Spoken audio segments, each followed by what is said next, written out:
When I read earlier this week this parable we're thinking about today, the parable of the 10 bridesmaids, it seemed slightly odd to me and raised some awkward questions.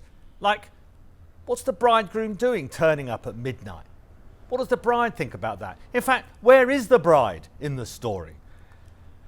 And then, after arriving so late, why is the bridesmaid so hard on the foolish bridesmaids and shut the door on them? And why are the so-called wise bridesmaids so stingy? Why don't they share their oil with the foolish bridesmaids? Rather than telling them to go out to find some dealers to buy it for themselves. It's midnight. What shops do they think are open at midnight selling oil? Even the local 7-Eleven will have closed by then. Now, some, but not all of these questions can be answered by looking at the context, the culture in which Jesus spoke. Apparently, the image Jesus conjures up here wouldn't be as strange to his hearers living at that time than to us all these years later. Their weddings were very different to the way that we do weddings here. And in fact, the way we do weddings in America is different to the culture I'm used to back in England, where the weddings are different again. In Jesus' time, the couple wouldn't go away for a honeymoon after the wedding. The wedding would be followed by a week of celebrating in the whole village. And the whole village would turn out and they'd go from place to place as the celebrations continued. And the whole village would join in the timetable for that following week. Although I use the word timetable, I think it would be quite fluid. That's what we get from the story here. Not like the timetable of a bride I married once in London. She showed me the running order for the day of her wedding. It included 7-minute bathroom breaks at certain points in the day. She was very lovely, but slightly high control. But in Jesus' time, it was not unusual for a banquet to start in the middle of the night because they're running so late. And the bridesmaids were expected to be ready to accompany the couple on a torchlight procession. So the scene that Jesus is describing here would be familiar to the original hearers. And so would the message that Jesus was trying to get across. They would have heard, they being the original hearers, would have heard the story as a story told against the religious leaders at the time. God had been preparing his chosen people for generations for the coming of the Messiah. They'd been given the law and the prophets. They should have been ready for Jesus, the Messiah, who's referred several times to the bridegroom who comes, the promised one. But they weren't ready. They were unprepared to receive him. But I don't think that completely exhausts the meaning of the story that we've just heard. I think there are some things that we can learn from the story. There's a message in here for us. First, it reminds us that one day there will be a great heavenly banquet at the end of time, just as Jesus promised. In a couple of weeks, we'll be celebrating Advent Sunday. And this is the theme of Advent. Advent is not about getting ready for Christmas. Advent for us is about getting ready not for the first coming of Jesus in Bethlehem, but rather his second coming at the end of time. Advent is our annual reminder that there will be an end, that Jesus will return to establish his new kingdom. This is not the most popular or comfortable aspect of Jesus' teaching, but it can't be ignored. Jesus was pretty clear that he would be crucified, resurrected, ascended, and then one day return in glory. And today is a good day to be reminded of that. As I speak, as I say, it's Thursday. The election is still undecided. It's in the balance. Some of you at home will be hoping for one particular outcome. Others will no doubt be hoping for another. But as Christians, our hope is not to be placed on a politician or a party. Our hope is in the one who will return as the Prince of Peace. He is the grounds of hope. That is the grounds of hope set out by St. Paul in our reading from Thessalonians.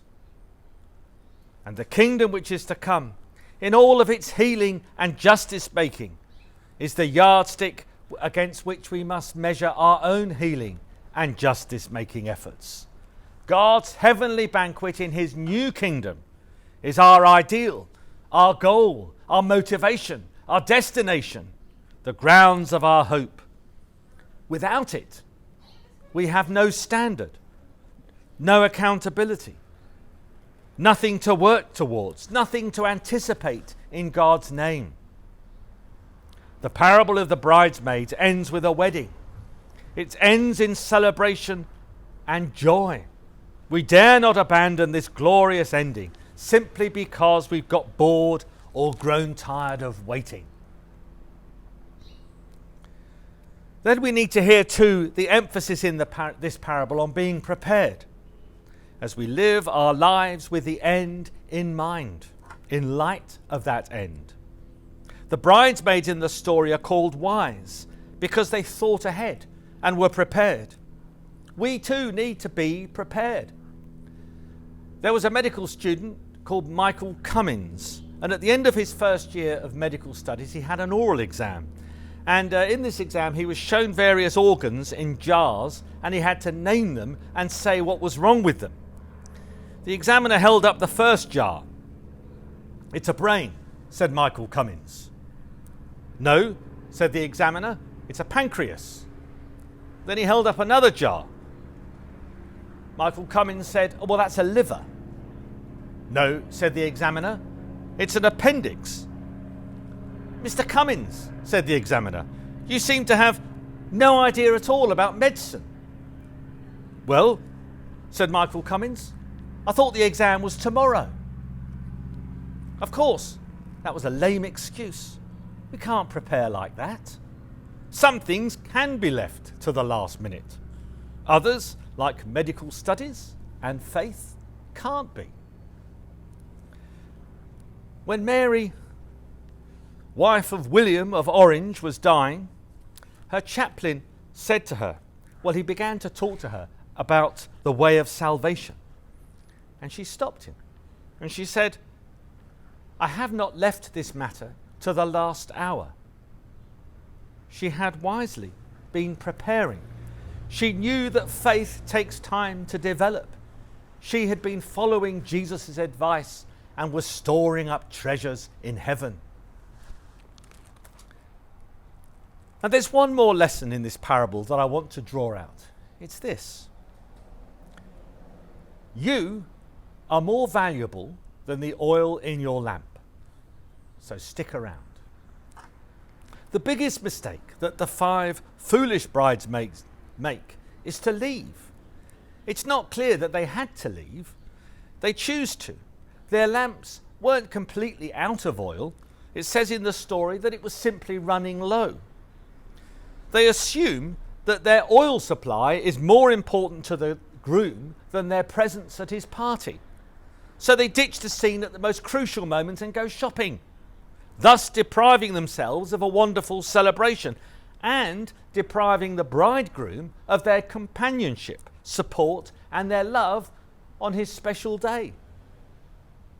Maybe some of us recognise that feeling of how hard it is to stick around when our reserves are getting low and we're not burning so brightly.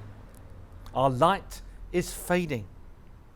And some of us feel the need to have everything perfect, to be burning bright, to have everything in order before showing up, whether that be to other people, to God, to church. After all, it's scary and vulnerable making to linger in the dark when my pitiful little lamp is flickering, when my once robust faith is evaporating and my measly leaky flask is filled with nothing but doubt and pain and weariness. Only a bridesmaid who trusts in the groom's deep and unconditional compassion, only a bridesmaid who knows that the groom has light and oil to spare, only a bridesmaid who understands that her presence, messy and imperfect though it may be, is of intrinsic value to the groom, will find the honesty and the courage to stay. The bridesmaids in this parable lack this comprehension and courage. So 5 of them scatter. And the wedding procession, I think, suffers as a result. 5 fewer lights brighten the groom's path. 5 fewer voices cry out at his arrival. 5 fewer friends dance and sing the night away in honour of the groom and his bride. The loss is communal, extensive, and real. So perhaps the lesson of the parable is this: don't allow your fear or your sense of inadequacy to keep you away from the party. Be willing to show up as you are, complicated, dishevelled, half-lit, half-baked. The groom delights in you, not in your lamp. Your light doesn't have to dazzle. Remember, God created light. God is light, and Jesus is the light of the world. Your half-empty flask of oil isn't the point. You are. So stay. Amen.